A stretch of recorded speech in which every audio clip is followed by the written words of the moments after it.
Hello, everyone. It's John Dixon, president of the Tesla Owners Club of Ontario. Welcome to our virtual chapter meeting for March 10th. We're excited to have our guest, Sandy Munro, on here. It's taken some time to get him organized with his busy schedule. And I'm going to go through a shortened version of my initial presentation so we can leave as much time as possible for Sandy. So usually I give you a quick overview of what's going on in the club. As you can see here, we are continuing to grow a little bit. The actual club membership has slowed down a little bit, but we're still growing on social media, and that's how we promote the club and to create awareness in the community. I want to especially thank all of our sponsors. We have numerous sponsors now, and there's some more waiting in the wings who really help us operate the club and do things behind the scenes and some event costs, like for our drive-in event that we did. We're looking at a winery event potentially in the later on here in the spring. We've done some fundraising that they've helped us contribute to, as well as the regular club operating expenses. So we want to thank these sponsors very much, as we always do, because they really help things operate from a club point of view. And without further ado, we're going to jump right into talking to Sandy Munro. And as you can see on my slide here, Sandy's a frequent speaker. He advises many companies. His company does teardowns and analysis and cost analysis of all kinds of products, especially vehicles. And he's a big fan of Tesla and EVs in general. His YouTube channel, Munro Live, has become quite popular and growing in the community. And we're really pleased to have him on our Zoom meeting today. I met him initially at the Plaid tour when they stopped here in Toronto, and he agreed to come on. And it's just a matter of, as I said earlier, getting him on the schedule. So Sandy's team is just getting him online here and organized. So that should be imminent. And let's talk to Sandy here shortly. Oh, there he is. Hey, hi, how are you? Good, Sandy, you? Yeah, it's been a hoot today. It's been a real marathon. We've had a whole bunch of people in. We've had it's been pretty exciting. Yeah. Exciting in a good way? Hopefully, yeah. Hopefully it's been in a good way. Yeah. Excellent. Yeah. Well, I want to jump right into it. So the first thing I want to say is, you may remember we met at your Plaid tour when you were here, right, a couple of months ago. Yeah. And I really appreciate that you agreeing to come on here. I know you're a busy guy. We see you on your YouTube, and you're traveling all over and doing the Plaid teardowns there. So again, I want to thank you very, very much for coming on with us. We really appreciate it. Yeah, no problem. There is quite a few questions that have been submitted online, and I'm going to sort of moderate and ask those. And people will have the ability, Sandy, as we go through this, to pop questions into the Q&A online, and either myself or Paul, who's with the club here, will ask those as well. But I thought the first thing we could do is, just for a little bit of a difference, can you just give us an idea? Obviously, we know you have Munro & Associates, but we're wondering if you just give us a little overview of what transpired from your move from Canada to the States. Did you actually work here in Canada in the automotive industry? Yeah. And when you transferred to the States, how that went, and who you work for, and then leading up to what caused you to start Munro & Associates? Okay, sure. So first thing, I apologize for not having my Tesla mug. That's okay. Because no, it normally, that's what I use. That's my travel mug in the morning. Is it? Nice. Yeah. So it's normally in the Tesla 3. And that's where I thought it was, but apparently my wife went and washed it. What's with that? I mean, really? So, no worries. But anyway, so I don't have it with me, but it's almost always in my Tesla. Good to hear. And by the way, just to let you know, so you don't get all upset, and this will probably cause half the people to quit and run away. I'm picking my Rivian will be delivered tomorrow. I'm getting a brand new Rivian. Yeah. That's that's earlier than you expected, isn't it? It's way earlier than we expected, but we were part of the first 1 minute of entry. So Scott Hoffman, one of my guys, we have 3 different guys put in orders like really quick within 1 minute. And the way I configured it, they had one. And because we were very early buyers, it went from Scott, and then Corey was going to take it and tear it down. And I said, after I went and saw the Rivian and drove it around, I wanted that. And by the way, I'm selling my Jeep. I'm selling my Jeep Okay. Rubicon 4E because now I wanted something that was going to be an off-road vehicle that was electric. I wanted an EV, and this is the first thing that came along. And I mean, I feel blessed that I got it as quickly as I did. So you're actually going to drive it. That's going to be our that'll be my normal ride.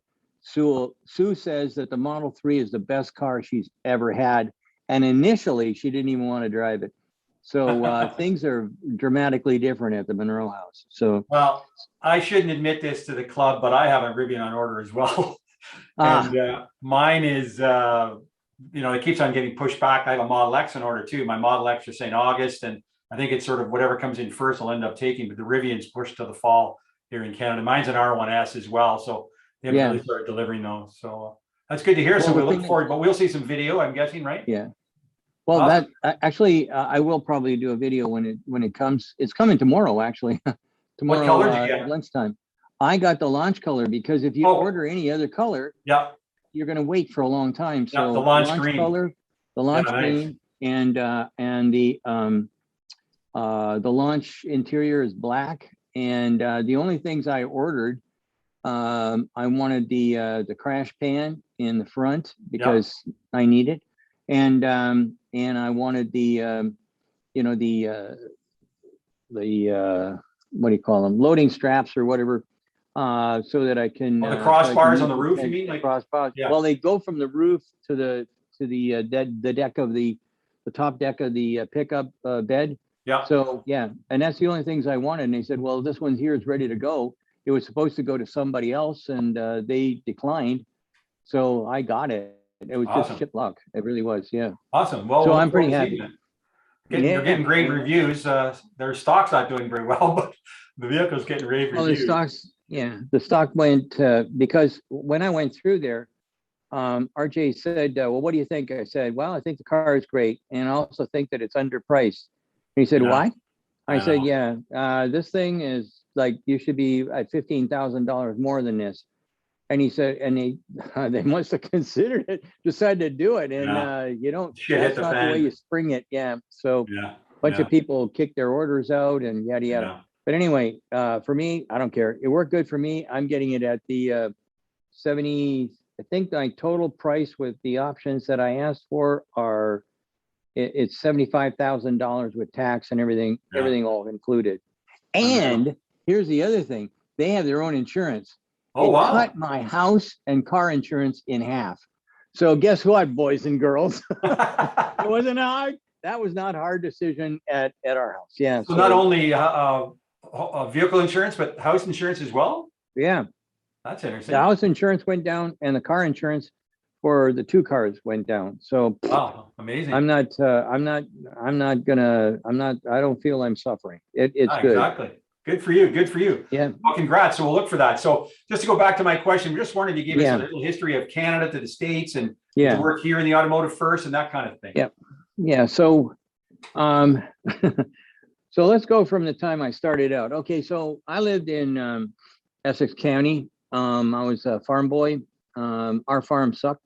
I used to work on other farms. I picked tomatoes. I picked apples. I picked walnuts. I husked walnuts. I worked on a whole bunch of farms with corn. I drove a combine, not very often, but every once in a while, and tractors. And I came to hate it. I mean, I will admit it. That did not appeal to me at all. So when I was 16, when I turned 16, my dad was running a factory called Century Spray, and they made machine tools and automation for the auto industry. We had our own machine shop basically at home, and I could run almost anything. And I was going to a technical high school, WD Low, in Windsor. And my dad said something like, I'm tired of having you guys sitting around here making 2 bits an hour. This is ridiculous. You got to start paying rent. We were not a rich family. So anyway, Century Spray, he was running it. So I was 18 for 3 years in a row. Yep. 16 and 18, 17 and 18, and 18 and 18. So in those days, they had a sense of humor about, records and whatnot. So it worked out good for me. That worked out really well. So I worked in the summers. I worked in winter when I could. Later on, I would work at least a couple of different plants at night, so I could get to my ticket, my journeyman's ticket, early. By the time I got out of high school, Journeyman, like mean maintenance, Sandy? no, my journeyman's for toolmaker. I Okay, I was a toolmaker. So anyway, cool. I got my journeyman's ticket, and I was actually a lead at a shop called Metal Master. And actually, I was a lead at two places. One was Metal Master, the other was McGinnis Conveyor. And then everybody says, "Oh, you should go back to school." So I went back to what I thought was going to be WOIT. WOIT stood for Western Ontario Institute of Technology. And then they changed the name to St. Clair, and they turned it from a technical high school, or sorry, a technical college, to something else. And the guys that were in the technical part wound up in a condemned public school house right across the street from the slaughterhouse, which, I mean, really wasn't your best experience for college. People talk about, the frat parties and the wildlife and dating and everything. I got none of that shit. I had none of that crap. You get there in the morning and they'd be bringing in the pigs, and then by about lunchtime in the summertime when it's nice and hot and windows are open, oh my God, the smell was just out of this world. So anyhow, I took a little of that, and then I went into machine tool design. So I already knew basically the ropes about conveying systems, robots, automation, pick and place, feeding systems, and also chip cutting. And so I started working. I went first to Century Spray. Then after that, I worked at I'm not sure which one, but I worked at Lamb, F. Joseph Lamb, LaSalle. And most of the time I spent in those early years at a place called Howling Engineering, which was right across from Windsor Airport. And I learned a lot of stuff, no question about it. It was a great learning experience for me. And then we ran into a little bit of a snag. We had a downturn in the economy. I couldn't find anything to do, so I went to work for Union Gas in Chatham. That I had really nothing to offer. Math, I could survey and figure out how to determine, where the pipes were and things like that. But really and truly, I wasn't prepared for that. So as soon as I could, I came back to Windsor, and I went to work again for Ralph Howling, and then I got an opportunity to go and work at a place called Tamco, Transatlantic Manufacturing Company. And so I did jigs and fixtures and things like that. It wasn't very exciting, but it paid the bills. Then I moved on to Valiant Machine Tool. Valiant Machine Tool was very, very good to me. I was there back and forth to Valiant several times. Mike Soltz was wonderful. He was the guy that started it, him and Santo Pizzanato and Stan Stepp. And those guys really, really, they were the apex. If you got to work there, you were at the best die shop. And when I got there, they said, we want to get into the automation business. And so I was made chief engineer. And I stayed there for quite a while. And then I got an offer from Ford Motor Company. And the reason I got the offer was because Ford Motor Company had no new talent, none. They hire in 40-year batches. So I came into Ford Motor Company at 30 years old, and the next youngest guy was 68. Wow. And they had guys. The guy that sat across from me, Gordon, he was 80, and he wouldn't go. He wouldn't leave. I mean, none of them wanted to go away because it was cushy. All you had to do is go in, and they'd have their coffee and talk and whatnot. And so anyway, that was at Windsor Engine Plant 1 and 2. Anyway, what wound up happening was we had another downturn, and two things happened. We had a downturn, and then the Essex Engine Plant was started up, and so a lot of people that were at the Windsor 1 and 2 plant, they went to the Essex plant, and I thought, oh great, I'm going to get my opportunity. That did not happen because I was a low seniority guy, and I was young enough to crawl all over these machines, and I knew how to fix them. And I knew most of the tool makers because it's a small community. So anyway, I got along with them, and we kept the plant up and running. I got the opportunity to make some changes to a small part of the company that made Conrads, and it turned out remarkable enough that I got a job offer to go to engine division staff in Dearborn. So I went for the interview and got hired on the spot. It was amazing, and that never happened before. And so I got a small promotion, and now I'm working in the States. And then I got a foreign assignment to go and work at the Essex engine plant. So I launched the engine assembly and test area, and that turned out to be very successful. You moved to the States then, Sandy, or were you commuting from Canada? I was commuting from Canada. Okay. I mean, I was the closest guy to work. All the guys that were at the Rouge is where the engine division staff was then. They all lived a long ways from that location. So I could get there. There was two of us, myself and another guy named Larry Martin, and we both commuted from Windsor to Dearborn, and we were there in no time flat. I mean, you just jump across. And in the olden days, you could get across the bridge or through the tunnel in a hurry, not like now. So how long were you at Ford?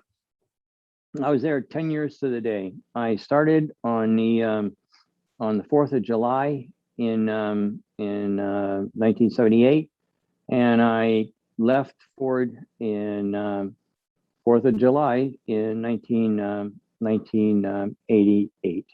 So it was amazing, but it was a good run. I progressed up the ladder quite quickly. I went from engine division to engine engineering to body chassis engineering to finance staff, believe it or not. And that's where I was at World Headquarters for a while.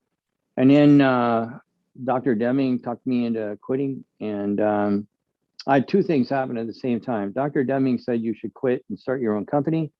And my green card had not been submitted by my boss.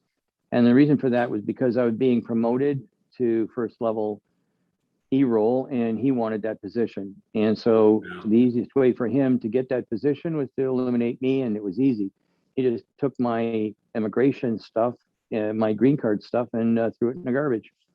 I didn't get in. So at the end of the day— So Sandy, Deming, did he get involved with Ford around the Taurus when the Taurus first came out? No, it was before the Taurus. Okay. Just tell everybody real quick, a quick synopsis of who he is. Like he believed in the whole just-in-time production and very efficient production methods, and ultimately ended up teaching all the Japanese how to do that, right? He did, and his real claim to fame was statistical process control. There was his focus was on quality and efficiency, and his secondary form, at least initially, his secondary focus was on management and leadership skills.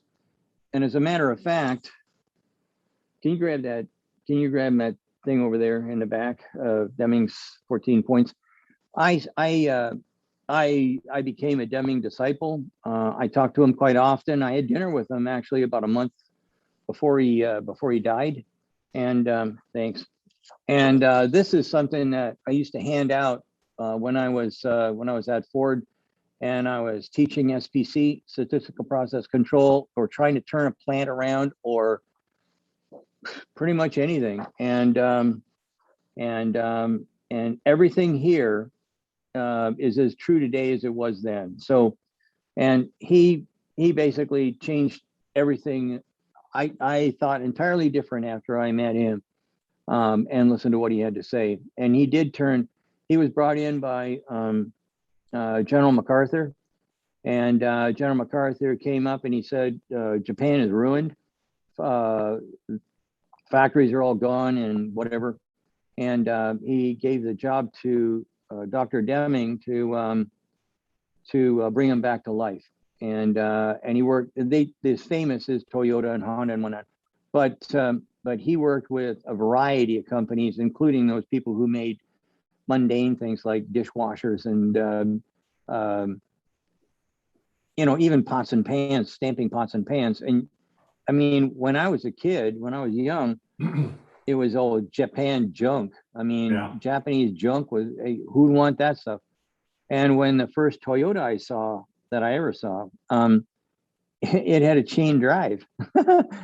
Who ever heard of anything like that? So, but with him and with Dr. Ono, who was, he's the guy who believes in single piece flow and whatnot, and Shingo Shinku, who believed in quality processing and things like that.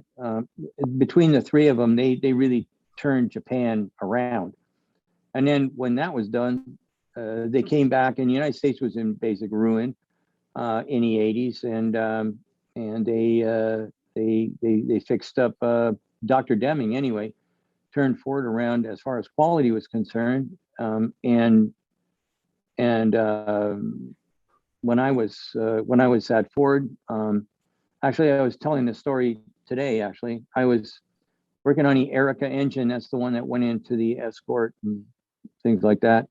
And I was cleaning out a coolant pit. I wasn't doing it. The hourly guys were doing it, and I was in the bottom of this pit, and it stinks bad. You have to wear a respirator. You wear like a full plastic suit. You have nothing exposed. This stuff is nasty. It's kind of toxic. Anyways, and you cut this stuff off the walls. You cut this sludge. It's about that thick, and you cut it off the walls with a high pressure steam. And the guys were doing that and whatnot. And I looked over at the gorilla cage, and here comes somebody's coming down the gorilla cage. So I told the operators to stop doing anything. I didn't know who that was, and they shouldn't have been there. You only have so many people in there. And it was Gene Schuler. They called him the Golden Boy because he was going to be the next leader of the whole company or something. Anyway, he said that I had to go to a meeting in world headquarters. So I went back up the gorilla cage, took off my plastic suit, and drove to world headquarters. And I couldn't get in the back because it was already full, like the back of the auditorium. This was at the main auditorium at world headquarters. So I walked up to the front door, opened up the door, and there was plenty of room. So I walked in. I sat right in the front row, right in front of the podium, and everybody got up and left because I stunk. When you go inside of a coolant pit, it smells like a septic tank. So Lovely. Yeah, so everybody got up and left. So anyways, Red Poling come out, and I think he was a vice president at the time, and he said, thanks for everybody coming. We have an honored guest here, Dr. Deming, and he keeps going like this, like he's trying to find oxygen because I'm right in front of him. So anyway, he says, without further ado, Dr. Deming, and he got out. He ran away. Dr. Deming comes out. Hello, ladies and gentlemen. I'd like to thank you all for coming. Today, what we're going to do is talk about manufacturing and how we can improve quality. I detect a manufacturing person amongst us. Everybody started laughing. The whole place went nuts laughing because everybody could tell him, what the hell, what is this guy? So anyway, But you that's knew how I met him? him. Is that when you met him, or did you know him before then? No, I never heard of him before that. Okay. I met him that day. He take he went for a nap. So he talked for about an hour and a half, something like that. He was like in his late 80s or something like, yeah, late 80s. He'd take a nap, come back, and he did the other half of his pitch. Half the guys never showed up. So I got a chance to talk to him at length, actually, after he got all done. And then he was invited to different places, and I tried my best to, because I was at engine division staff, I could go to any engine plant. And so I saw him at Cleveland, I saw him at Dearborn, I saw him at he never went to Canada. I never saw him in Canada anyway. But anyways, yeah, he was. I wanted to hear what he had to say, and then after I quit, after he talked me into leaving, and I had to leave anyway. That's when I started my consulting firm, but that was in Canada. I started the consulting firm in Canada, and it was called MTS for Productivity, Munro Technical Services for Productivity, but there was a, I don't want to get into it, but I started getting a lot of US work. There wasn't very much design work in Canada. I was getting a lot of US work, and that it's kind of awkward, but anyway, I won the green card lottery. I don't want to get into the details, but I don't remember buying a ticket. Anyhow, I won the green card lottery, and I got a green card, and I moved across the border, and I restarted up the company in 1989. And then I started with mostly smaller companies. FMC was a bigger corporation for farm equipment and whatnot, so I had worked with most of those pieces of equipment, so it made it easy. John Deere, Caterpillar, on and on. And then General Motors came along, and I had a bag. I was traveling a lot. And I was divorced, and I didn't have a house. I basically I had my truck. So and I had a bag phone, which worked everywhere, and that was really big stuff. I mean, big juju, a bag phone. Wow, Motorola. look at that. Motorola, exactly. Yeah. So anyway, I got a phone call, and not too many people had my phone number. And I said, hi, Sandy Munro. And the guy on the other end said, hi, my name is, I can't remember. I'm from General Motors, and I was wondering if you could maybe stop in this week. Do you have a free day this week? And I did not want to go back into the automotive industry. I was kind of like pissed off about everything. And then he said, I know you have an outrageously high fee, but we're willing to pay it. Well, I didn't know what the outrageous high fee was, but I invented a new one. Yes. So there's a time. Yeah. Yeah. So I got into General Motors, and things went remarkably well. And GM was good to us initially, and we helped to save the Camaro Firebird, the two Cadillac products, the truck. We were reducing costs on pretty much everything. Cost, weight, quality went way up. VPs were happy with what I was doing. The president of GM, president and CEO, was Bob Stempel. Bob Stempel liked us. He put me and my team on EV1 because he really thought that was going to be something that they wanted to wrap their arms around. They needed something that was going to be new and different and exciting in the future. And then there was a guy come in called Ignacio Lopez, and one thing led to another. I'm not very good at politics, but Stempel got sacked and we got thrown out. And is that when you really EV1 got your went away. passion for electric cars, I think, with the EV1? The EV1 really shocked me. It was the first. I used to race cars, and I never had a car went as fast as that thing off the line. And so that caught my attention, and it was a real challenge because there was nothing in the marketplace that you could possibly imagine that could compete with something like that.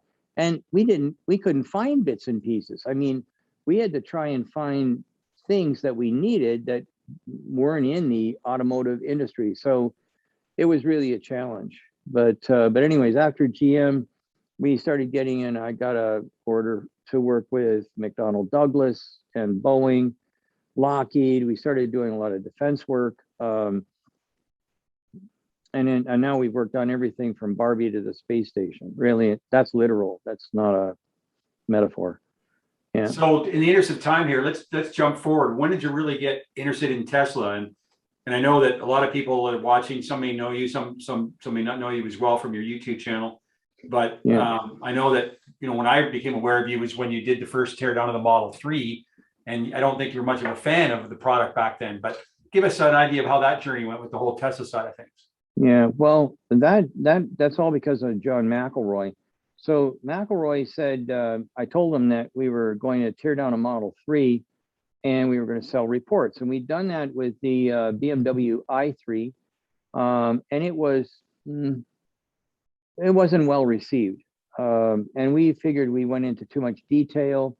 People weren't really interested in it and in that detail. So we decided to do like a level higher. So it would take us less time, cost less money to tear down and cost and everything.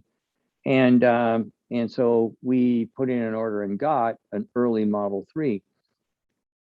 And when it came in the door, I'm used to, I didn't mention it, but we also work for Bentley and Rolls-Royce. I'm used to seeing a certain level of perfection in a car, and boy, this just did not have it. Yeah, the paint was lousy, the gaps were terrible. Things sometimes worked and didn't work. There were a lot of things that I didn't much care for when we first got the car. But as we got beneath the skin, then I changed my mind, because now we were into the technology that really counts. The other stuff's pretty superficial. I can take a bad body and I can turn it into a nice body with like a good paint job and just adjusting the doors and whatnot. Once we got into it and started seeing the electronics, when I saw the electric motor, I about peed my pants. I've never seen anything like that ever.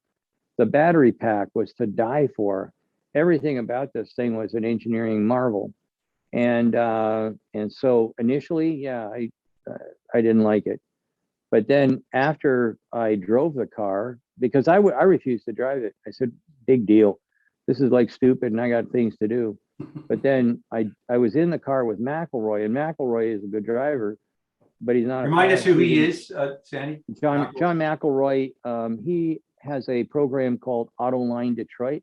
And if you want to see the early views of what I had, if you go to Autoline Detroit, you go way back, or you just type in Sandy Munro, Tesla, whatever, it'll pop up. Okay. And you can get a chance to see that very first impression.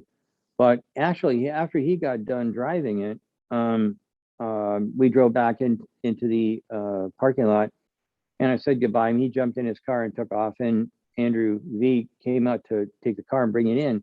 And I said, you know what, just give me I want to try a few minutes of this.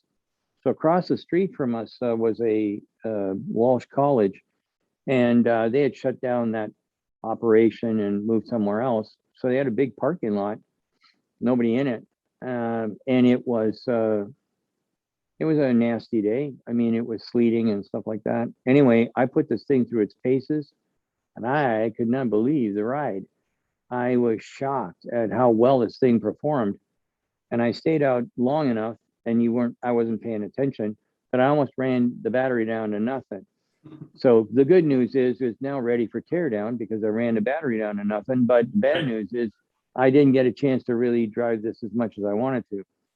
So we took it in. Like I say, we did the gaps. It was terrible. There was a lot of Mickey Mouse things inside the car that didn't make me happy. And but then we started taking.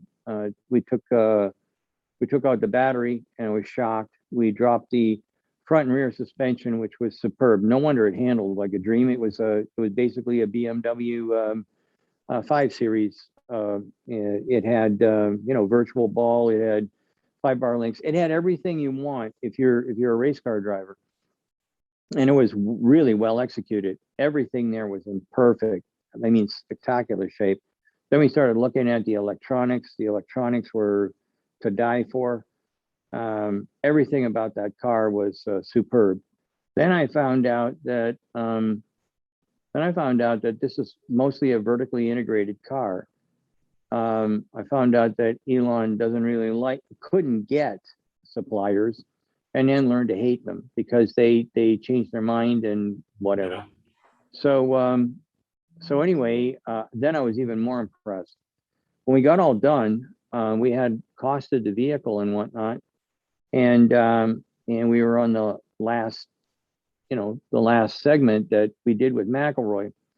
And John said, "Well, Sandy, what do you think? What's the value of this car?" And I said, "Probably they're making around 35% gross." Wow. And everybody on the planet went nuts. Oh my God. I went from being a hero to a nutcase. I went from Tesla people hating me to Tesla people loving me. Yeah. The Tesla haters came out of the woodwork. What was the guy's name? The Montana skeptic. What a trip that was. I basically had to go to court. He was making a whole bunch of statements that were just, they're lies. Yeah. And that's my reputation is all I can really sell. So and then I talked to Elon Musk a couple of times after we tore it, while we were tearing it to pieces. And he was very cordial on the phone. He said, "Well, how do I fix it?" Those were kind of, Wow. yeah. So I told him, hire this guy, hire that guy. But I didn't want to get hired by him because they probably had to sign something and then I couldn't sell the reports. Yeah. So anyway, I couldn't believe how good this thing really and truly was. And then so that kind of helped out a lot. And then we bought a Model Y. And sorry, just to interrupt, didn't you do a little bit of an analysis of a newer Model 3 prior to that? No, we still have that Model 3, and we did the analysis on the original one. Then we went into a Model Y. Then we bought another Model 3. Okay. So we bought the Model Y when it first came out, and we received it the day before the governor shut down all of the factories here in Michigan. Not a good thing. I already had a bad afternoon when Trump wouldn't allow us to sell our software to the guys in China. That cost me $4 million. That was a real kick in the head. I was not happy about that. And then on top of that, I bought this car, this Model Y, and I've got to leave all my people at home, and I'll just be bankrupt. There's no way I can survive. This is at the start of COVID, you mean? Yeah, at the start of COVID. Yeah. So so what we did was you could work from home. So what happened was myself and Corey Steuben, the president, and Al Steyer, the VP of technology, and Scott Hoffman, who was one of the leads. Anyway, 4 or 5 of us were allowed to come into the building, and so we would take a corner off. So a corner is a wheel, the shocks and the springs and the A-arms and things like that. We'd take that off, put it in, call a guy up, and he'd put it in his pickup or the back of his car or something like that and take it home. So we were sending out seats to be done at home, instrument panels to be done at home and whatnot. But the body, obviously, I can't take that away. So we had Corey, myself, and another guy, Andy. Anyway, so we started the analysis on the body. So everybody was doing everything from home, and all the other benchmarking companies never thought of doing things like that. And that's when we started the YouTube channel. So on April 1st, in 2020, I said, "Hi, boys and girls," for the first time. Yeah. And I'll tell you what, you know where that came from? There used to be a program called Howdy Doody. Yeah. And "Hey, boys and girls, what time is it? It's Howdy Doody time." Okay, so I was telling them about that and the guys about that, we said, well, how are we going to start it? And I said, I'll just say, ladies and gentlemen, blah, blah. But I didn't. I started it out with, hi, boys and girls. What time is it? I didn't say that, but that's what I was thinking. And I don't like looking at myself on video, but I know that I turned beet red and stuff like that. And I don't know what I was talking about, but I just had to get it out and get it over with. You can't go back now. It's a trademark. It's a trademark. Yeah. So those reports, so you did sell the reports for the Model 3, I'm assuming, and that became quite a demand for that? We sold the Model 3, the Model Y reports. We sold Chevy Bolt reports, BMW i3 reports. We sold a lot of different reports. And right now we're working on, and then we just finished up with the Maverick Mach-E, the Mustang Mach-E. And we are in the process of costing the Tesla Plaid. So, right. So that's where we are right now. We were going to tear apart this Rivian that I just got, but that's not going to happen. We have you will eventually when another one comes in. Yeah. Mm-hmm. Yeah. I think actually RJ said in the video he's quite interested to see you do that. Yeah. I think when we get done, he might be somebody who's going to be buying the reports and finding out what he can do. We sometimes we'll put in hints on how you can reduce cost in certain areas. But that car, like I say, is really, really well done. The seats alone are, they're like a jewels. I've seen that. Fabulous. Now, we want to get into some of the members' questions here. I'm sure they're chomping at the bit, but I want to ask you real quick. One of the recent videos I saw, I think it was E for Electric. He asked you about the best Tesla, and you said Model X. Yeah, I did. You think you'll eventually tear one of those down? No, they're too expensive, and there's not many people that want to buy it. But if I had the money, or let me rephrase that, if I had the need for like a minivan kind of a vehicle, or I had kids, there would be no question in my mind which one I'd buy. Now the old Model X, not so much. The new one, the one with the improvements and whatnot, yeah, all day long. Well, I'm on my second, and I'm waiting for the new one. So there's quite a few members that have Model X. We've got all the models, obviously, but very interesting. Well, you remember, if you remember when we were in that parking lot, there were two people with brand new Model X's, and that one lady brought hers over, and I was very surprised when I sat in the rear seats and whatnot. That thing is they really did a bang up job at fixing some of those issues up. Yeah. So now I don't know if I mentioned it, but my wife, who was a EV kind of person, she now thinks that the Model 3 is the finest car she's ever driven. Oh, wow. She loves the Model 3. I like the Model Y. If it was me, and I didn't buy a Rivian, I would have probably bought a Model Y. Yeah. Okay, well, let's jump into some of the questions here. And a lot of this stuff's on YouTube, so we don't want to get into too much detail because people can find it. But here's just a question out of the blue. Do you think 5G technology is enough for FSD to operate near to flawlessly? If not, is introducing FSD so early a marketing ploy by Tesla to get money? That's from one of our members. 5G is more than enough to get the job done. And as far as I'm concerned, self-driving is needed. People die every day because of someone who has to send a text, or can't control their liquor intake, or sleep at the wheel, or putting on eye makeup, or on and on and on. We need it now. People are too busy to drive properly. And anybody who's been on the Queenie or any major road for that matter knows that there's a lot of morons out there, and self-driving is going to get rid of that issue. And by the way, as soon as self-driving comes in, and it's like probably around 75%, you're going to see things like airbags and seatbelts disappearing. You won't need them. What do I need a crash protection for if I don't have a crash? I mean, that's kind of like where we're headed. Interesting.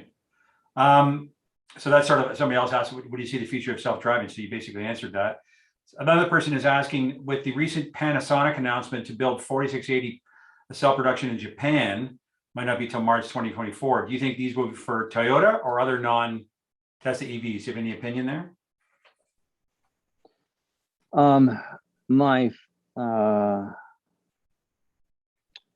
Okay, I know about this, but I don't know what chemistry they're using.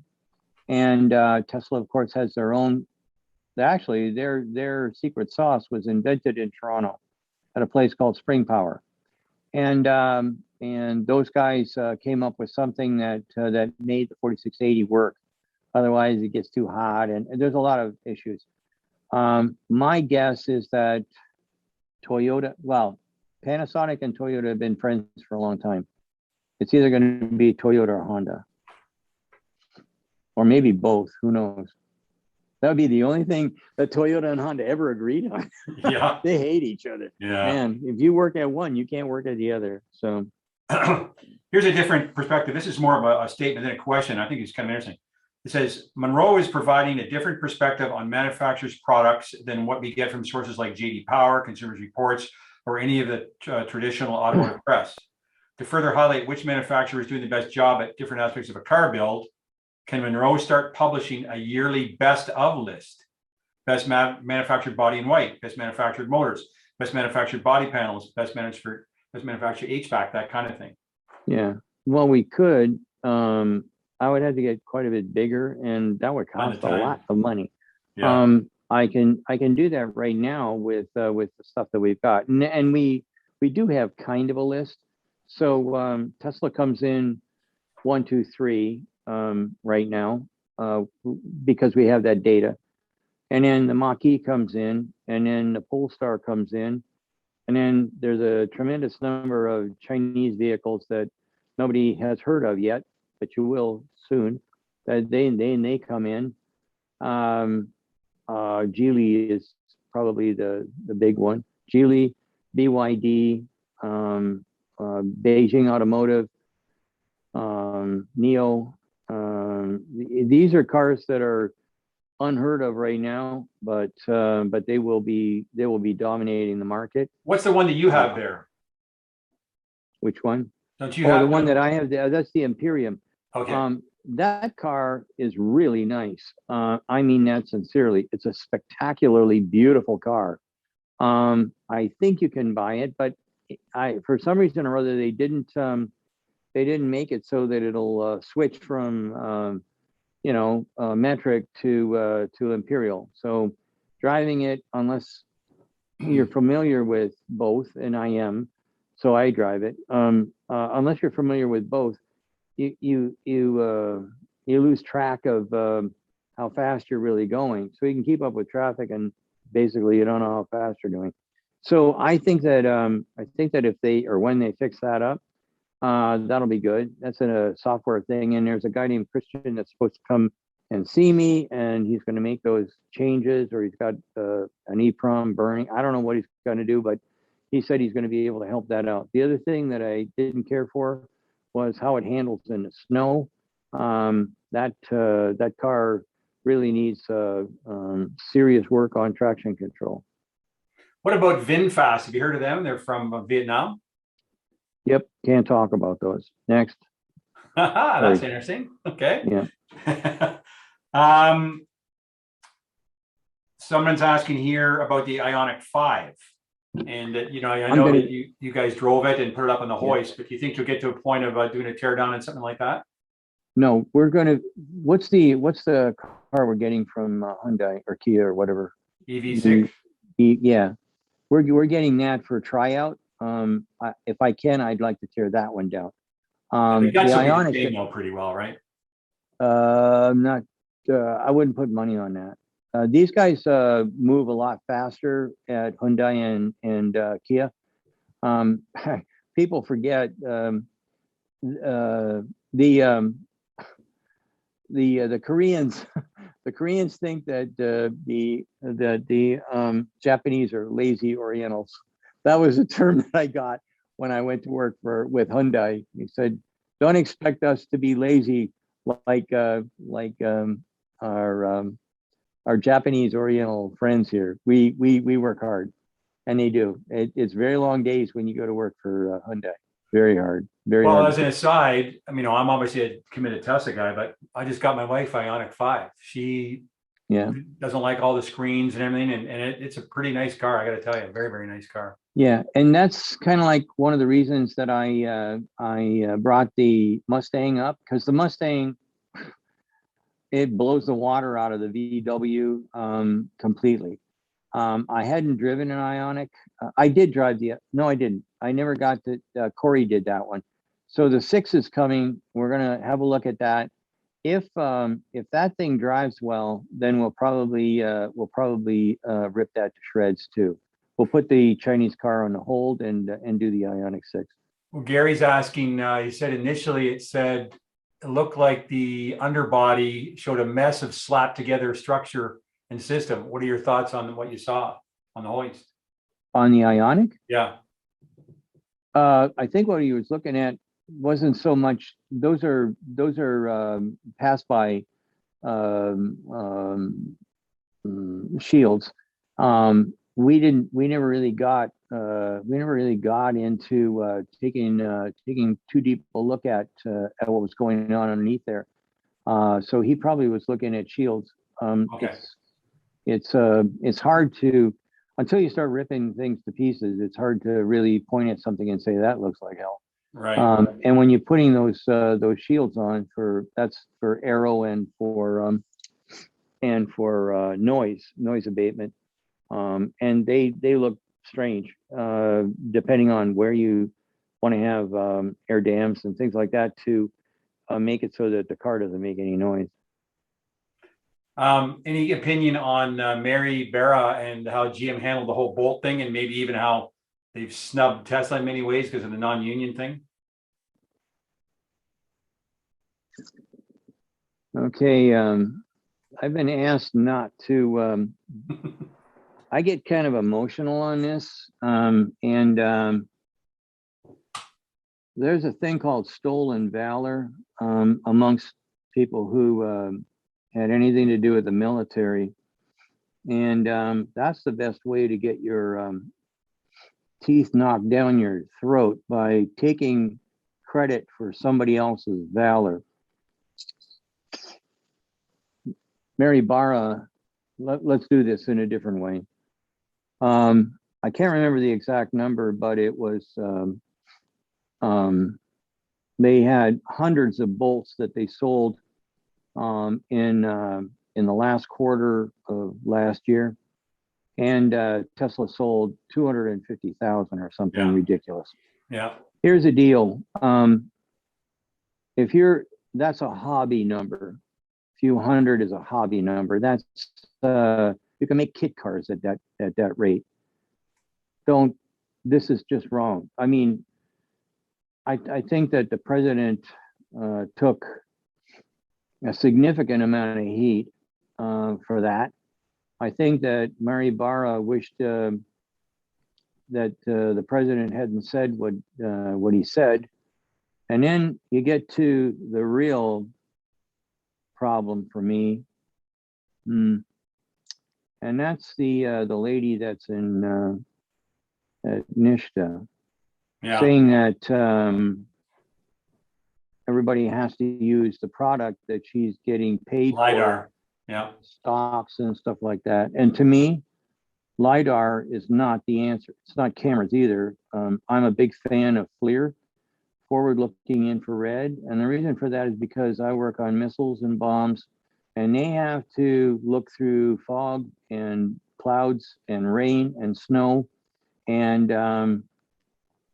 I know they work. LiDAR is interesting, and it's a nice toy, but if we're going to get serious about self-driving, Tesla, along with everybody else, is going to have to look at something that's a lot more visual. And the only way I know of doing that is with forward-looking infrared. Why do you think Tesla is so hung up on cameras only right now? I don't know, but if I talk to Elon again, it's one of the questions I'm going to ask. Well, I think that's hopefully coming up in the next little while, right? You're working on that behind the scenes. Maybe, I don't know. I'm always the last of these By things. the way, you're I know talking to one Elon thing. tomorrow, Sandy. Yeah, yeah. Yeah. Got any questions? Anyways, actually, that's not that far off. When Corey and I were in Oregon, we were going to go basically along the border and do cold weather testing, and then um, Elon's secretary phoned up and said, "Could you be in Texas tomorrow, or like a day and a half away?" Or we drove all night to go from Oregon, or night and day, and we went from Oregon down to Texas, Brownsville, Texas.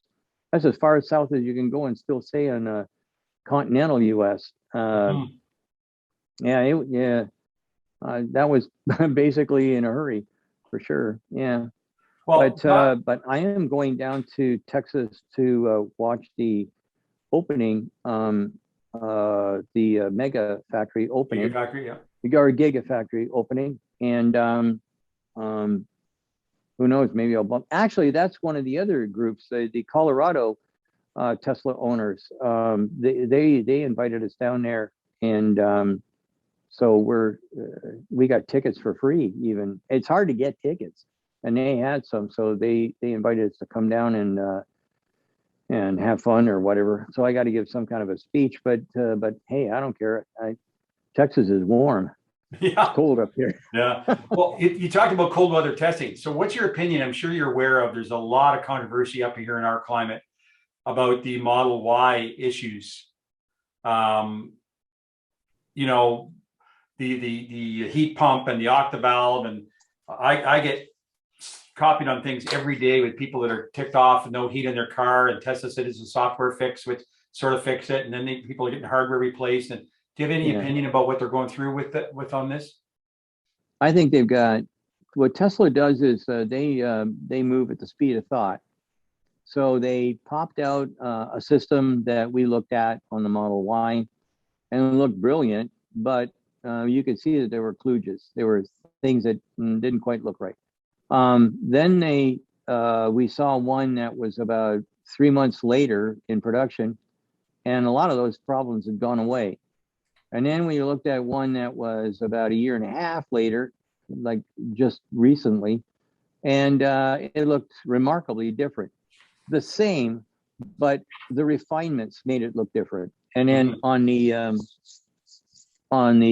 current car, the Plaid, which has basically the same heating and cooling system, it looks a little different as well. So they're doing their best to improve quickly instead of waiting, selling people not the best system for a long time.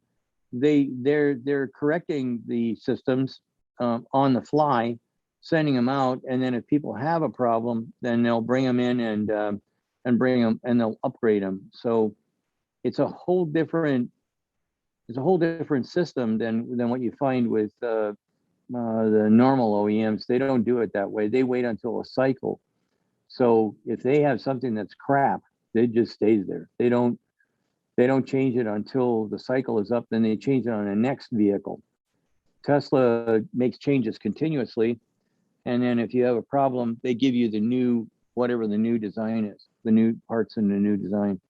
Apart from that, when somebody says that they're going to fix mechanical things with software, sounds like marketing to me. I can't make a comment on that.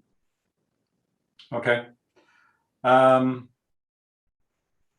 What about, do you have any opinion on range loss with an EV over time? Yeah, it's range loss over time. No, if you have range loss over time, if you're talking about cold weather, yeah, that happens. We've experienced on the Tesla, we've had some fairly cold days around here, and we've experienced losses somewhere around 25%, something like that.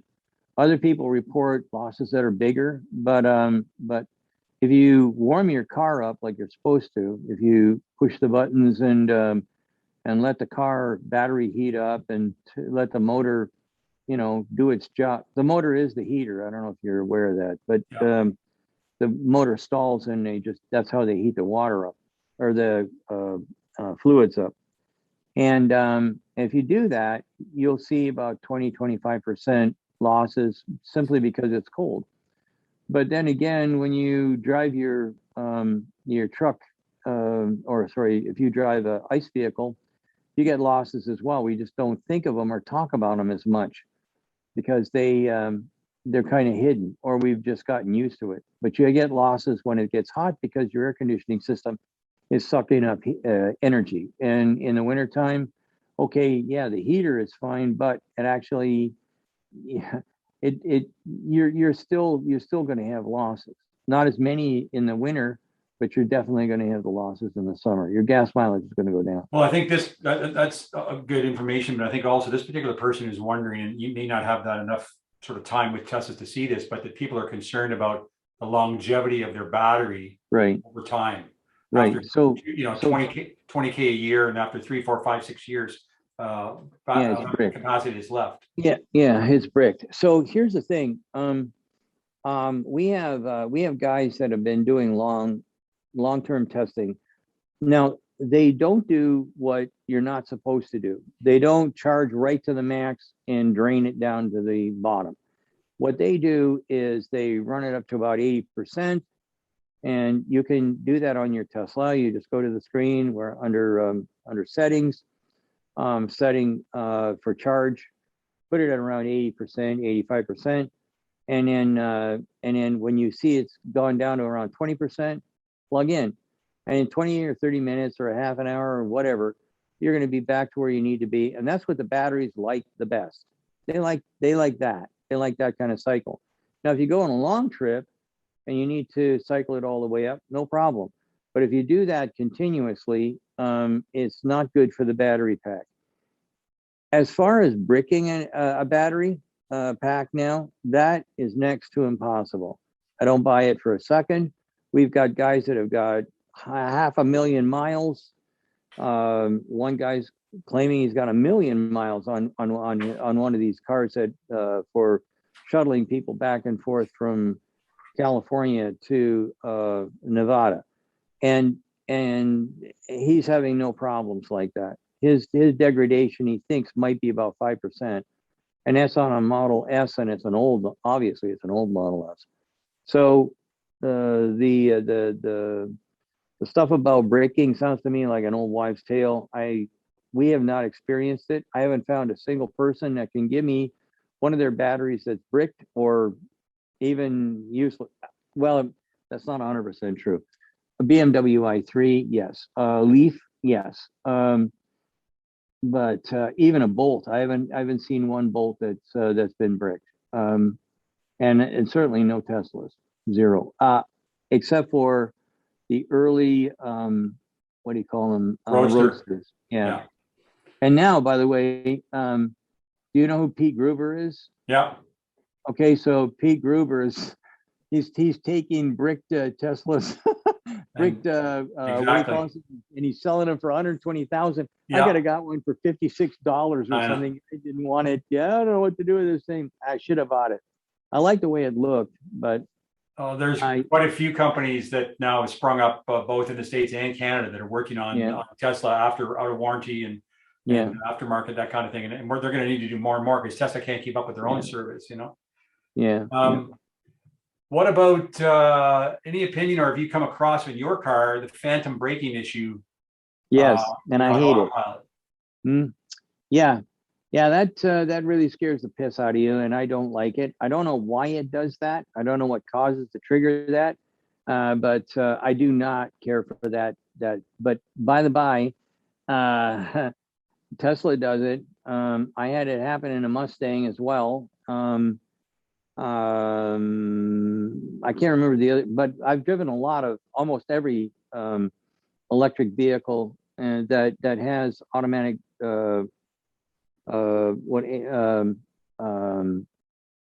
automatic driving, and I found that it happens, and I don't know why. I just can tell you I hate it. That really annoys the piss out of me. The other thing is tracking. As some people know, my Tesla Model Y. It tried to track, or Model S, I should say, Model 3 tried to take us on a ride down an off ramp because it wasn't marked properly, and it thought that there was a Y in the road, and it instinctively goes to the right hand lane. Well, I didn't want to go in that right hand lane. It scared the daylights out of Corey. We found ourselves off road in a real short period of time, and if I wouldn't have moved as fast as I did, we would have went over a cliff. I mean, Wow. and yeah, that really scared the crap out of me. You were on Navigate on autopilot. I was on autopilot. Yeah. Yeah. Well, I mean, we see reports that the people who've got the latest versions of the beta FSD that it's getting better and better and better. So hopefully these things are going to go away. I mean, nobody really knows exactly, like you said, why. But here's another one. I guess this is sort of around Lucid talking about their 500-mile range or whatever. And Elon said that the 400 miles or more would make the Model S a worse car. Did you see that report? I did not, but he's correct. Because of the weight? Yeah. So the battery pack gets too big and it's going to really impact on the balance the of weight, the car overall. It's the balance. Yeah, exactly. It's the balance of the car. Right now, that the Model S, if you got the money, is a absolutely superb car to drive. If you've got the money and you can afford a Plaid and you want to scare the daylights out of your friends, by all means. If you're not a racing car kind of guy, the Model S is I would say one of the best luxury cars around. Now, I did get a chance to go near a Lucid Air, but they would not let me drive it. They said, oh well, we don't have insurance on this or something. So I did a little spot on that. I was out in California. I flew out there just to drive it, and then the guy that his Lucid crapped out, and so you had a loaner or something. And I got a loaner, but I couldn't drive it. Wasn't allowed. So but it's a nice looking car. But you probably heard from the owner that a lot of issues with the software. He said it feels fast, but he doesn't know how much faster it is than an S. And I think it'd be imperceptible. I mean, when you get to those speeds, the adrenaline is so high, you can't think of anything else except for pointing the car in the right direction. And the price point's so out of whack with everything else right now. It's not my kind of vehicle. Yeah. And they say it's uber luxurious, but I mean, if you look at uber luxurious, if they ever get Faraday Future going, that is an uber luxurious kind of vehicle. Getting into that and finding out that you can lay down and have zero gravity, and it's got a gigantic screen that pops down from the roof, and you can do whatever you need to do as far as work is concerned, and conference calling, and all that competes with a Bentley, but the Lucid Air does not. I will tell you though, the guys that are on that team, that's a crackerjack team. A lot of car companies, they don't have the right guys to get the job done. They don't have the right executive staff. They don't have the right leaders, if you like, for the different areas. Don't have the right engineers to get the job done. But Lucid's got some fabulous people on that team. So I'm sure that they'll come up with something that's really and truly brilliant. Let's talk a little bit more about the Plaid. What about the brakes? A lot of people have complained, especially if at high speed and then fast deceleration, that the brakes don't hold up. And now Tesla says you can buy these special brakes for whatever it is, $12,000 or something. But why do you think they didn't put a half-decent brake system on there? I never had any problem with the brakes ever. No, I don't know why I would want to decelerate that fast anyway. Really. So it's probably people who are doing primarily drag strip runs that are noticing that kind of stuff. All right, fine. If you're doing a drag strip run, those things come with Bembro brakes, and those are pretty damn good. If you're doing drag strip racing and stuff like that, get a parachute. I mean, that's why That's why they have parachutes, and it's not that Yeah. expensive to buy a rig to slap on the back. I'm sure you'd have to drill a hole in the trunk, but at the end of the day, if you're taking a chance on wrecking a $180,000 car, fine. Go out and buy yourself a $2,000 parachute system and put $1,200 or whatever it is per corner on brakes. So go ahead. I don't know much about it. I'm not doing it. Apparently there is drag strips, and if you do over 155 and a quarter mile, you have to have a parachute. A couple of guys in the early days got banned from taking their Model S Plaid to the drag strip. But this other person's asking on the Cybertruck, do you think if going to a quad motor, like right now they're only showing a tri-motor, do you think they'll go to a quad motor to compete with Rivian, and do you think it'll be basically Plaid motors at all corners, or what do you think there? I believe it probably will be Plaid motors at all corners, simply because they want the extra oomph. And I do believe that it will be a quad. And I do have one in. I have an order in for me. I put that in before I put in for my Plaid. Or I put that in Rivian came out in what, 2016 or something like. I can't remember when we. 2018. Yeah. So that's when we did that, and as soon as the Cybertruck came out, we put in 5 orders that day as well, so that we could get one. But mine's been pushed back enough that I didn't want to drive. I had a relatively old Jeep, and I mean, the dealership offered me more money than I could believe. So I said, fine, it's all yours. Market's crazy right now. Yeah. What about the future of solid state batteries? Yeah. Okay. So solid state is the future, and it always will be.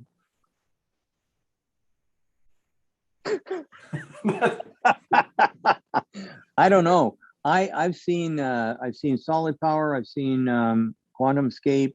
I've seen other guys that have brought in their stuff. The only guys that I know that actually make it work is Blue, and then they have to jack the temperature up 180 degrees in order to make them work. I don't know. I don't think. I think that everybody wants one that's going to work at room temperature. I don't know what the heck we are going to do if we have them in cold weather testing. And then the term solid state is a misnomer. It's really a semi-solid state, because they do have a liquid electrolyte in there. It's not very much, but it's there. And then, as I was told, making a solid state battery is a lot like trying to glue potato chips together. It's really tough. Wow. And everything crumbles and stuff like that. And quite frankly, now that I do know who Majip Ijaz is. Sorry? Majip Ijaz. Do you know who? That the guy that got the really high range on his Model S? Yeah. Let me show you something. Where is it? Oh,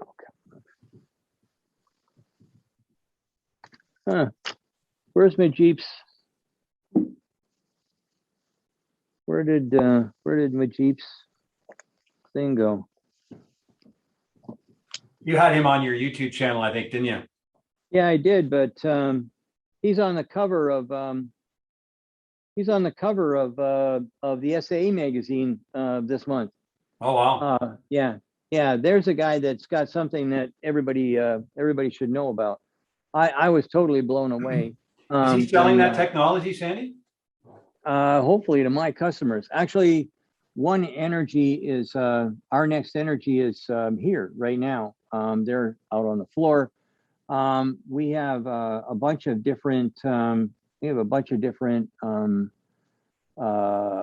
customers that are developing electric vehicles, and we're going to be using them to power these products. So what's different about that battery? I mean, we talked earlier LFP. about It's lithium iron polymer or phosphate. So similar to the Model 3 SR Plus right now. Yeah, it's the same kind of technology, a little different chemistry, but same type of technology. Very, very safe. Doesn't have the power, but it has the energy. So with energy, I can go for a long range and stuff like that. With power, I can do what Tesla does. And And how big is that turn into battery pack that rockets. he put in the Model S? It's exactly the same size. Exactly the same. And what about kilowatt hours? Do you You know? know what? I don't know. But it's got to be more. It's got to be at least twice as much because Tesla is good for I think Tesla's 100 kilowatt hours Yeah. and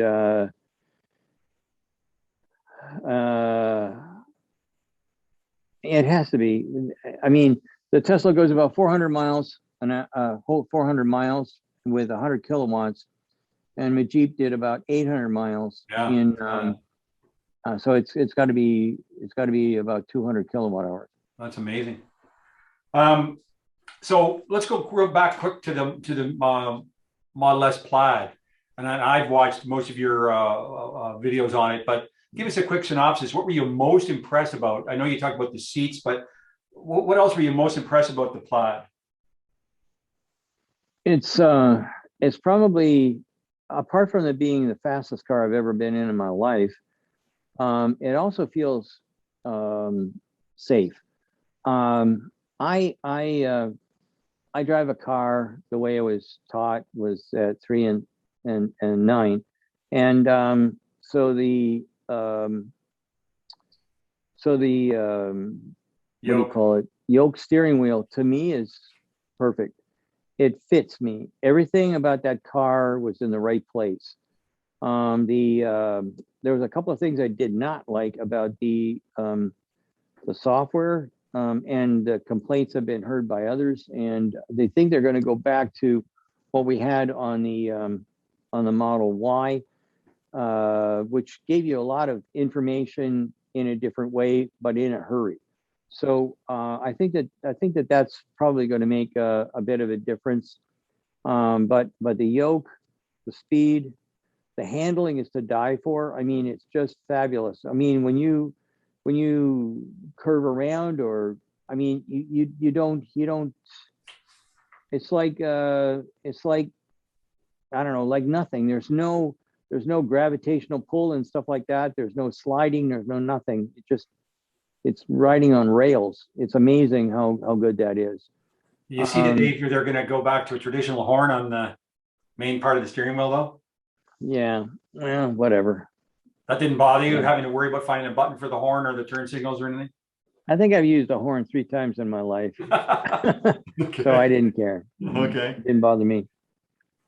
But it seems you've been pretty impressed by everything, the whole the suspension, Right. system, the Right. electrical, the motors. So you've been pretty dazzled by Right. all of it, right? Ingress, egress is good.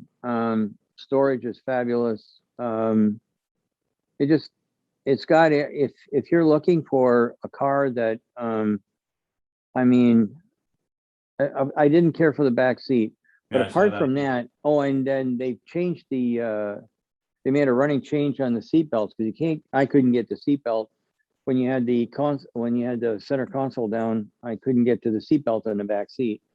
Apart from that, though, there's been a couple of people that are really tall said they bang their head on the roof, but I asked them, do you do that in any other car? And, well, yeah, almost every car. If you're 6 Yeah. feet tall and you're in the back seat, you're probably going to bang your head. But everything to me, everything for the price of the car, and I'm kind of a modest kind of guy. Again, I grew up poor on a farm. To spend that kind of money, I mean, that's a house for Yeah. me. So spend that kind of money to get speed and whatnot, probably wouldn't be there. But a Do you Model see? S, I think that's a good buy. Not the Do you Plaid, think maybe. that Tesla will learn from some of the new things in the Model S and cascade into the Model Y and the Model 3? Yeah, I'm positive they actually. I don't know if you're aware of it, but if you look at the inverters on the Model 3, the Model Y, and the Plaid, and probably the X. If you look at the inverter and you pick it up and you're looking at the main circuit board, it'll say right there, Model 3. They're Also all using the Model same. 3 inverters, all of them. So what they've done now is the Plaid and the S use the Model 3 inverter. It's like, and then if I take that inverter package and I take it from the Plaid to the Model 3, it fits. It fits in the same hole pattern and whatnot. The only difference on the model on the Plaid is that it's got a pyrotechnic. You have a fuse that's pyrotechnic, and so what happens is if you get into a crash or something really is disastrous happening, then what happens is it fires two plugs, and those plugs break the connection to the battery. So Oh, wow. yeah, And that was unique on the Plaid. yes, it is. We never saw that before. So we're going to see if But they can I'll update bet that you to dollars. something. I'll bet you dollars to donuts though that it'll be rolled in down to the Y and the 3. Other people are asking, do you have any opinion about people holding off on a 3 or a Y until it gets to 4680 battery? Do you think there's going to be any huge advantage to waiting for that? I know that the Model Y will be the first to get 4680 batteries, and kind of hoping we get a hint as to when they're going to have that happen, so we could buy one just to have a look. But the 4680 batteries is good for Tesla. It's a less expensive to put the same amount of energy in. Don't think that the kilowatt hours are going to make that much difference between what you'd buy with the 2170s or the 4680s. I think I wouldn't wait. I would get what I want now. And by the way, if it comes to ordinary folks, I recommend the Model Y all the time because it's got more room, it's got more space. You don't bang your head in the back and things like that. I think the Model Y is the best product that Tesla makes right now. Well, the For an challenge average with Tesla, person. yeah, What's the that? challenge with Tesla is trying to figure out, they're going to come out of gig of Austin, but is it going to be right away? And right now, depending on what car you order, which performance or the long range, it could be here in Canada anyhow. They're saying April for the performance and not till the summer or the fall for the regular long range. I would think by then you're going to see those, but you said earlier, Tesla makes changes so often on the fly that you'll never always have the latest. Yeah. So, yeah. It's hard to say. I mean, trying to predict Tesla is near impossible. Yeah. I mean, the guy in charge is a wizard, and he moves at his own speed. Elon does things when he wants to do them. So I think that trying to predict that's impossible. Changing topics a little bit. Any opinion on the Porsche Taycan? We had the Porsche Taycan. I never drove it. We looked at the electric motor. We looked at the dual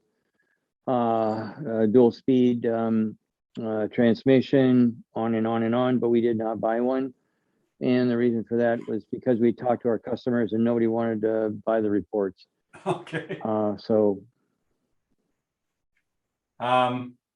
Who do you think is going to be the first to market with a truly affordable electric car? Tesla. I mean, you think so? Their so-called Model 2 or whatever, they'll be the first one to come out with a really affordable one? Yeah, okay. I think so. Yeah. And I think it'll probably come in around 25,000. Right now, they're making a stinking amount of money, a tremendous amount of money on the cars that they have, because there's so many.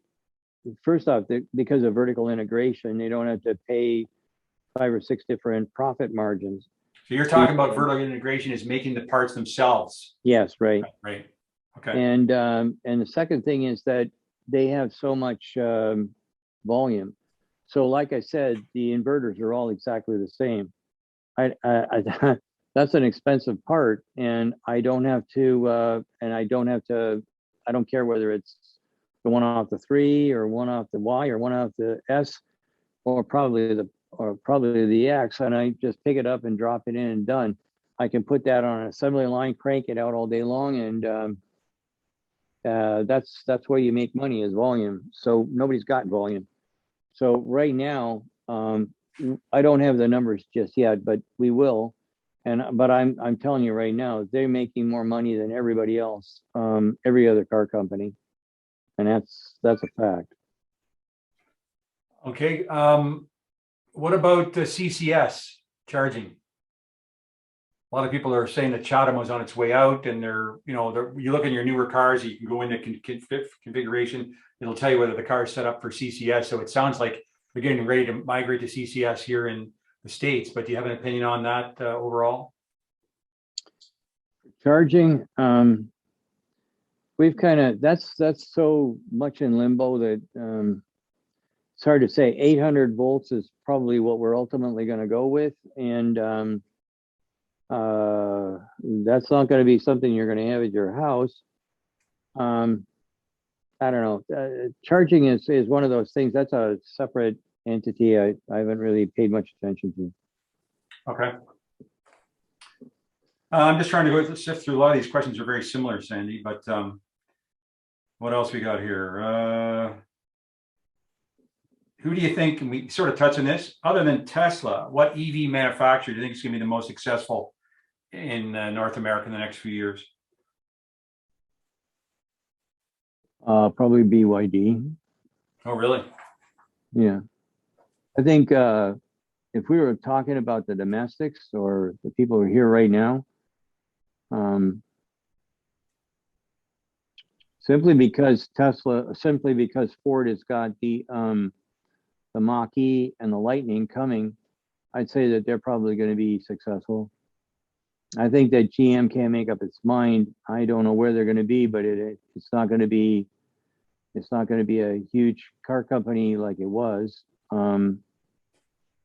I don't know anything about Stellantis. VW's got a couple of not so good electric vehicles and need quite a bit of refinement for that. I heard they're going to put billions into the Wolfsburg operation that they've got in Germany. I don't know why. They're going to have a ton of useless space shortly because you can't use a lot of the stuff that they have right now. It doesn't fit. It doesn't fit in the EV world. So what am I going to do with these engine plants, transmission plants, axle plants, differential plants? I mean, these things are all going to be useless. They're all redundant. So I don't quite understand that.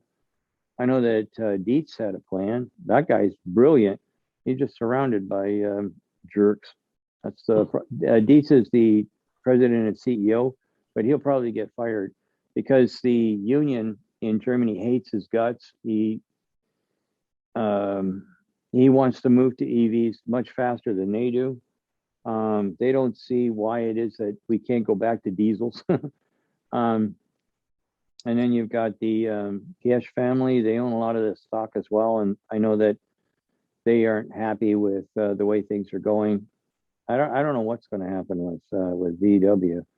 Why do you think Toyota, I mean, they just announced the electrification plan, but especially Honda is so at the lunch. I mean, how can they be just blind to all of this? When the expectations don't match the results, people physiologically cannot interpret the data. That's the definition of scotoma. Scotoma is where you have strongly held rules and regulations that your brain won't let you modify. And I think that that's where we are right now. And that's why people like Mary Barra or what's his name, Biden, all these guys, they have these strongly held rules and regulations. No, this can't possibly be happening. And so it doesn't happen. And quite frankly, scotoma is usually something that's referred to as a physical thing. Where have you ever gone into a situation where you're looking for your hammer or something like that, right? You're in the bench, you're looking around, you don't see the hammer, and you figure your son or your daughter, or your wife or the neighbor, somebody stole your hammer. And so you yell out, hey, who got, in my case, it was my son when I was growing up. So I'd say, hey, Alistair, where the hell's the hammer at? And he come walking in on the bench, and it's right in front of you. He picks it up. You mean this hammer? Yeah, thanks. How did I miss that? It's a hammer sitting right in front of me. It's like men trying to find something in the fridge. That too. Well, that's totally different. When the light comes on, you go Tharn. And it's like that's totally different. That can't be the same thing. But everybody's experienced that, and that's called scotoma. And scotoma is a real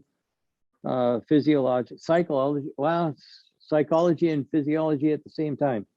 And you can't make it happen when that's physical. That's right in front of you. It's a hammer. When it's an idea or a concept, or a change in the way things are going, I mean, it's easy to try and ignore things. So BYD, do you have any sort of inside scoop on when you think they're going to be selling here in North America? Like passenger vehicles? I think they already sell trucks here, I think. BYD selling buses. That could have been in Windsor. BYD wanted to build their buses in Windsor, and I don't know how they did it, but guys in Windsor actually kind of chased them away. I cannot believe it. So I don't want to get into that. Passenger cars, you think, how far away are we from seeing those over here? They'll be imported direct, and I'm guessing next year. They'll start coming in next year. Okay. As long as China doesn't invade Taiwan. If China invades Taiwan, then maybe not. I know. A lot of weird things going on in the world. Well, Sandy, we're pretty well at that 5:30, which you gave us, and so I appreciate your time.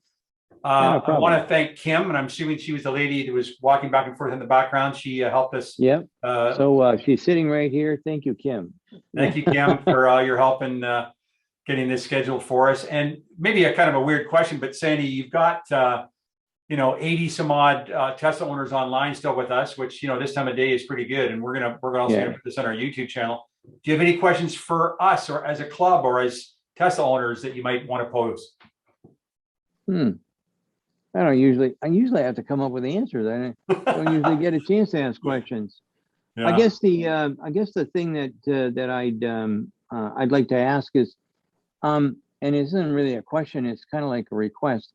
If you happen to have comments or suggestions or something that you think we should know about, or we should investigate, jot them down and send them to us. If you go to Munro Live YouTube, there's I can't remember what the extension is, but you can put questions in there, or statements that you should blah blah blah. If you put that in, I don't usually follow that. Or you could put up Kim's email. She said she could handle that. So. Well, I've got it too. Rather than someone like Kim getting bombarded, I have Kim's email, I have Corey's email, and so I'd say that to the members, anybody that sees it, if you've got some really good suggestions for, I guess you're talking about their content on the YouTube channel, ways to improve, things you want to. No, I'm talking. Well, not just Munro. That would be nice too. But if you have comments or suggestions on anything EV, we'd like to know about them. And we do pass things along. We are not. We're not being paid by Tesla, but we do talk with them about things that we found and stuff like that. Actually, there's something coming out here shortly. One of the videos on the instrument panel, and at the end of the instrument panel video, I'm going to show something that's new at Tesla for the electric motor. I got bashed.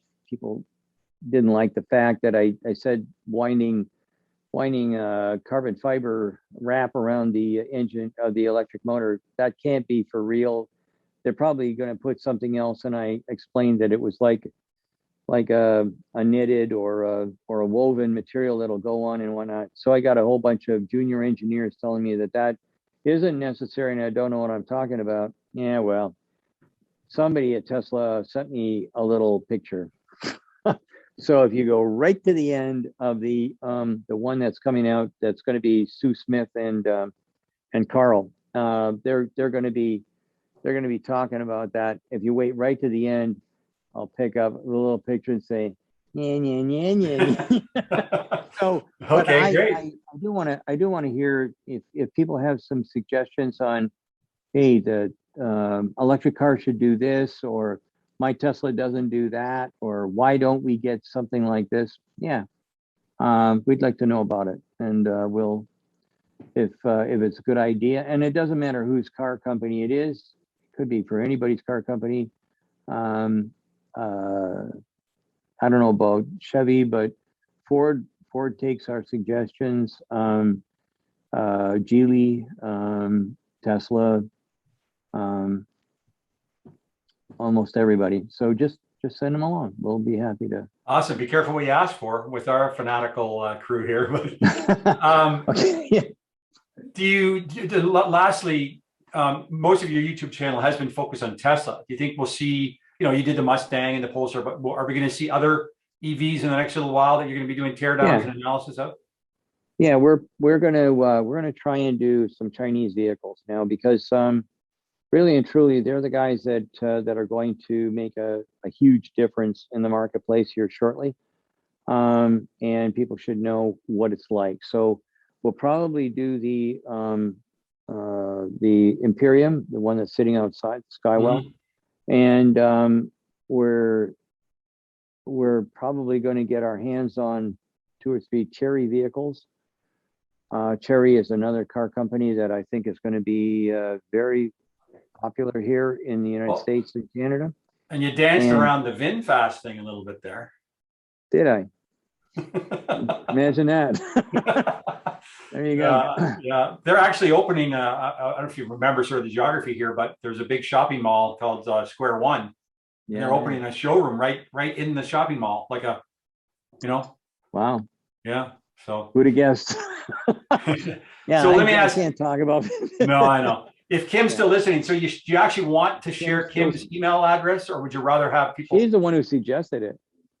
So. Or would you rather funnel it through me and have it go to you? Oh, that's you. Yeah. Then that way you can knock off the ones that are doubles or something like that. Yeah. Okay. If you could funnel it through you, and then you could send it to Kim maybe once a week or something like that. Then yeah, because people are asking on a Friday, so she's got something to do on the weekend. Yeah.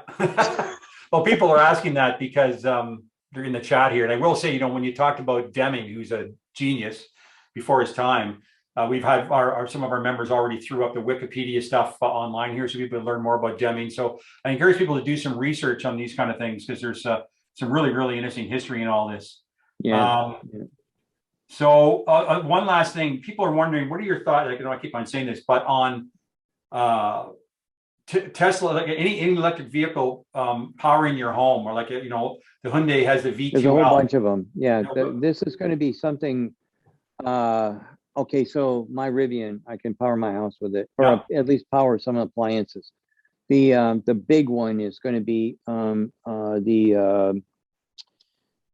do you call it? The Lightning, the F-150 Lightning. Yeah. Man, I'll tell you, if you're a contractor, and like I said, I did a lot of different things to make money. You won't have to drag a generator around. It's got one there. You won't have to fool around with air compressors if you possess TAs like nail guns and things like that. Yeah, the Lightning is definite, and it'll light up the whole damn backyard. You drive that thing in the back, turn it on all the lights, and you can work at night. And believe me, sometimes that's what you've got to do in order to get the job done. And you can run a table saw in the damn. That's the one that I've got the biggest. That's why I think Ford is going to be able to kick everybody else's butt, at least with the pickup trucks and whatnot. There won't be anything like that. No. What's interesting is the Ioniq 5 has this V2L device. And Yeah. I watched this YouTube guy in the UK, and they had a high winds, and he was out of power for a couple of hours, and he powered like his electric kettle, his fridge, his laptop, and something else, all from the car. And it was really, really interesting. Yeah. So, yeah. Awesome.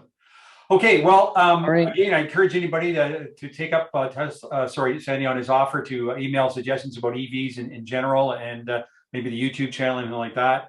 Again, Sandy, thank you very, very much. I know you're a busy guy. Yeah. Maybe we can come across each other in our travels again down the road, but appreciate your hospitality with us on the Plaid tour and doing this for us. That's awesome. And taking some time out of your day to do this for us. Very, very much appreciated. Thank you. No problem. Thank you. Thank you. Have a great day. Take her easy. Say goodbye, boys and girls. Will do. Yeah. So long, boys and girls.